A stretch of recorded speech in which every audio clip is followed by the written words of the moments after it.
Oh, Sofia. Ninong Rai, do you have any tipid recipes? Carry yan. Enough na yan para gumawa ng Mayomazing dish with latest choice.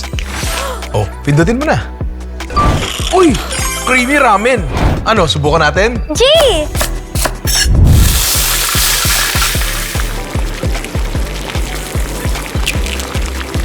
Time to make it Mayomazing.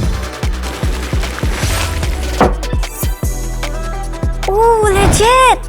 Di pa tapos, ito pa ang ibang tipid recipes na Mayomazing.